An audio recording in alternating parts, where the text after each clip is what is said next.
Good morning, friends. I had a whole podcast episode planned out for you today, and I was very happy about it. I thought it was going to resonate so well. And then I had a call with a coach, and I had some really deep, profound realizations about my own business and about my own life that I think you guys will be able to relate to.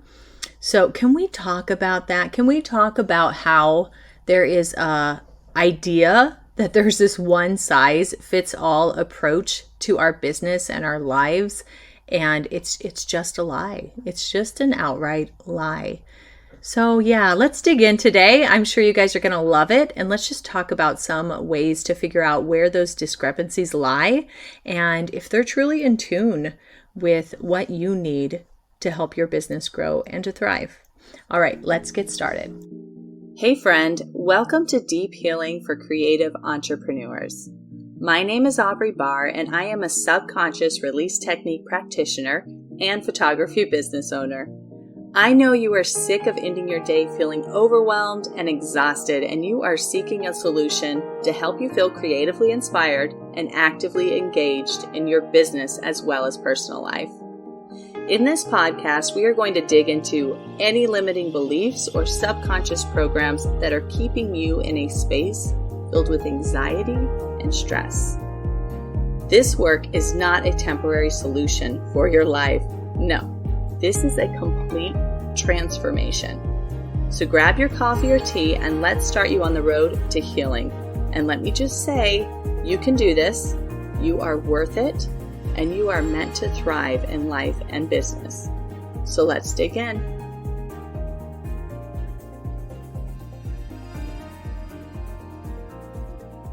First off, I just want to say that like so many of you that are listening, I have poured so much money and intention and work and time into my business, like so much.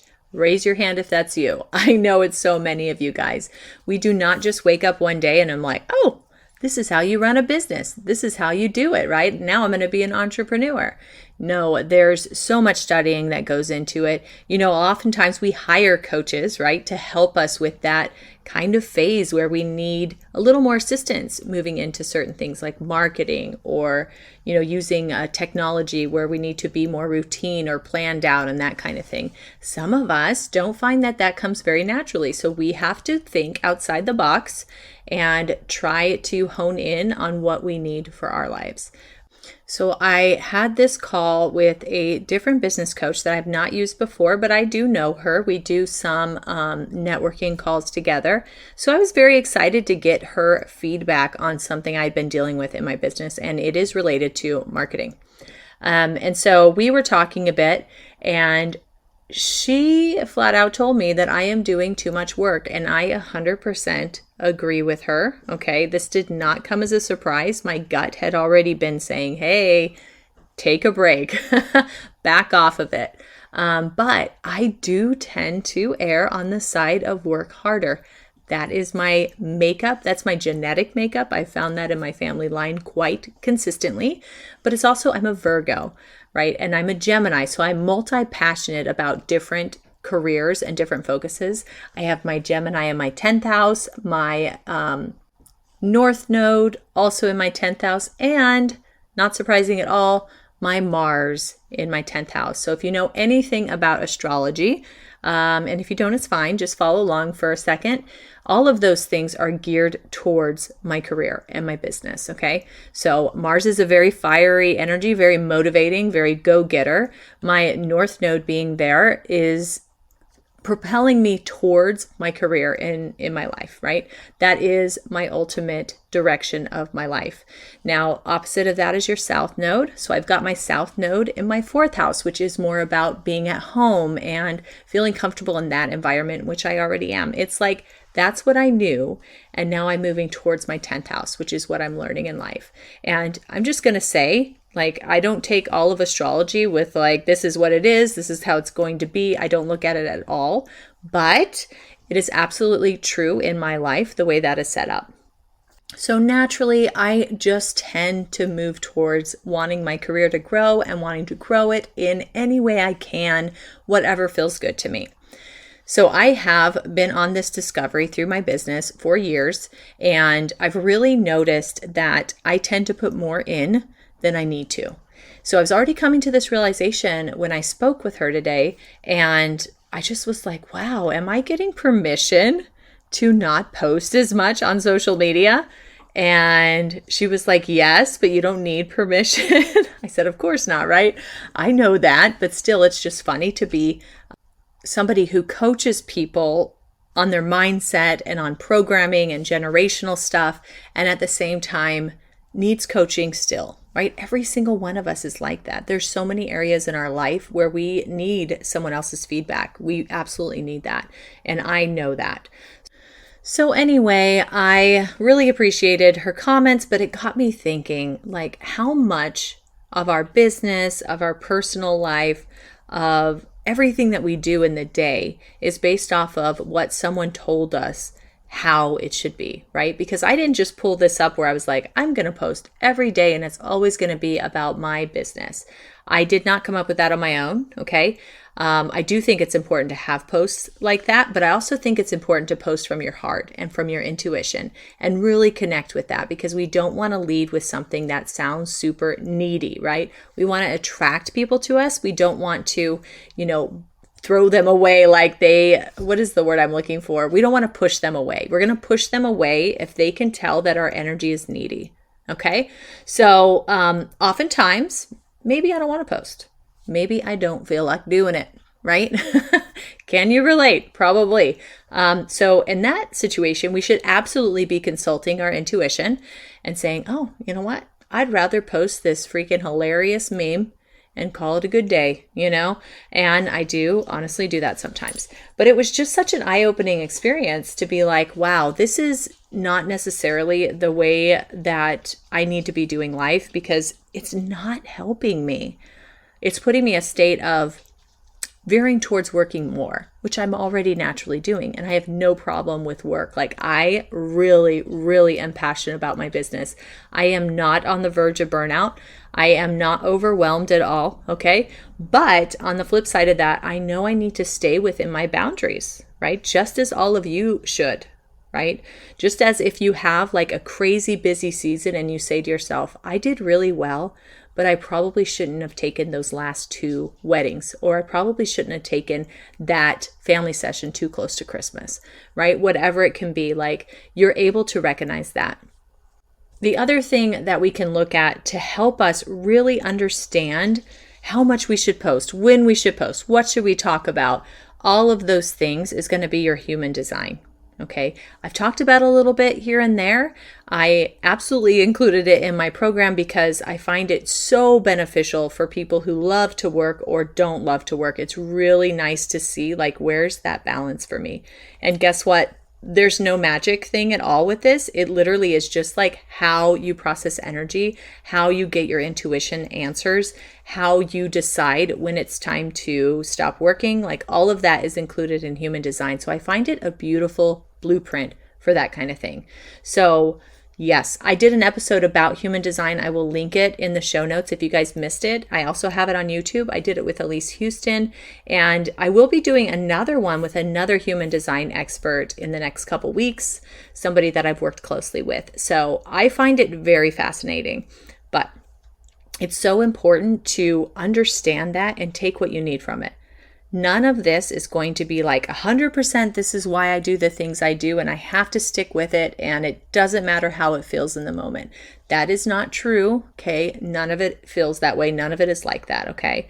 But I will say, for me, knowing that I am an emotional manifesting generator with a 6-2 line has helped me so much to understand my purpose in life, like understanding why I like to work towards things the way I do, being able to figure out why I am multi-passionate, right? I am so multi-passionate. I can't even break it up into 2 groups, right? I have so many passions about things. And for someone like me, that's a good thing and that's totally doable. But for someone else who may be, let's say, a projector, that may not work for them. That might drain their energy so much that they get into burnout or adrenal fatigue or something like that. Okay, so everybody is different. If you tell that projector they are supposed to be posting every day without stop and they are supposed to be doing this and it doesn't feel right for them, they are going to completely shut down. Okay, so the other part of that is just understanding that with a manifesting generator, we love to take these things that we feel so passionate about and put them in a basket.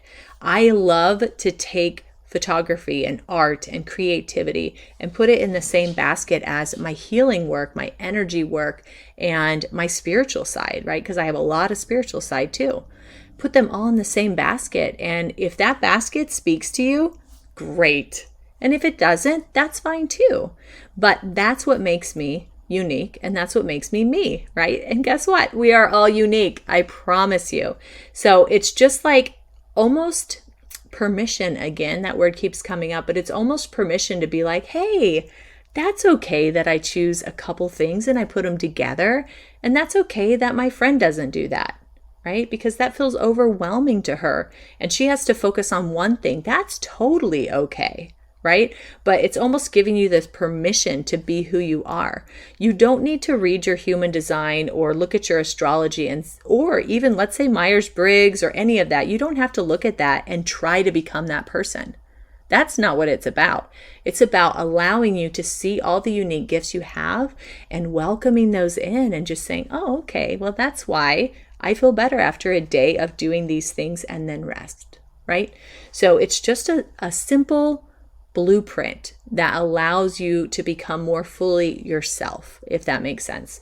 So as I'm talking to this coach today, and we're really honing in on a couple things I have going on in my business, and I realized that I am putting in probably double the amount of work I need to.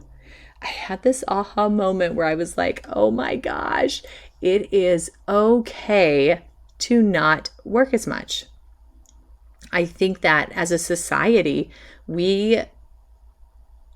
what's the word I'm looking for?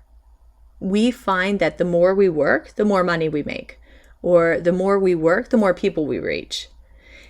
And I'm just finding more and more that that is actually the masculine way to do business. It is not the feminine. And guess what? I'm a feminine person. I am a woman. And just being able, not only am I a woman, but I am very intuitive. And so being able to own that side of me, more of the healer, more of the spiritual side of me, and put that into my marketing and into my business stuff has been so masculine for me. And I'm learning now to lead with that more flowy, more happy kind of, it's not happy, it's just more steady. It's more steady. It's less demanding. It's more feminine. It's soft, right? All of these things. It's softer. It's more of a storyteller, which guess what? That's me. I have always called myself a storyteller since I started doing photography, and I see it show up in all parts of my life, which is why I have not changed my Instagram handle. But being more in that feminine space is feeding my soul to a higher degree than ever demanding attention or ever feeling like I needed to do something someone else told me to do, right? So I really, really want you guys to think about how this shows up in your life. Where are you doing things that somebody else told you to do? And this is the blueprint, and this is how you do it. And you have to do this first, then you have to do that. And just throw it out. Because sometimes, and I'll tell you, this is why I fell for it. Because one, the person that coached me in this direction, she's amazing. Her program is amazing. I learned more than I ever could on marketing from this program, period. It was worth every cent. However, that doesn't mean that all of that applies to me. And it has taken me this long to figure that out. That doesn't mean I have to take everything as a strict rule, when really it should be more of a suggestion. Hey, does it feel good to you to post every day about your business? And I would have said, no, not really. Okay. Right? So it's almost less about her and more about me just having to find my own way. So where in your life can you find your own way that maybe it's different? Maybe it's different than what your coach told you to do. but maybe it's time to reassess. Like, has that worked for you? If you've tried it for 6+ months and you don't feel like it's giving you back what you've put into it, maybe, just maybe it's time to reassess that. All right, guys, that's all I'm going to say for now. I'm going to have this coach on my podcast. She doesn't know that yet, but I'm going to send her an email after I record this, and I'm going to get her on here so she can talk to you guys a little bit about that feminine and masculine flow in business. She's amazing at it. 100% she's amazing at it. If you guys are excited about that, let me know. Put it in the or not put in the show notes because I can only access that, but email me and let me know, because when it comes out, I will put you in contact with her and you will be able to learn more from her. She does a lot of free content. She's pretty incredible. So I'm happy to pass her along to anybody who needs her. All right, guys, have a beautiful day. We will see you next week, and always sending my love out to you guys. And I hope that this reaches you. All right, see ya. I hope this podcast spoke to you in some way. If it did, please go ahead and leave me a review and subscribe so that I know you're enjoying what you hear. And further, if you know somebody else who owns their own creative business and struggles with anything that we spoke about, please pass this on, because it is my hope that we will be able to build a community of like-minded individuals who love on each other and appreciate the many facets that make our creative business so unique. And lastly, check out the show notes to find my free Facebook community and other useful links to work with me. All right, friend, see you soon.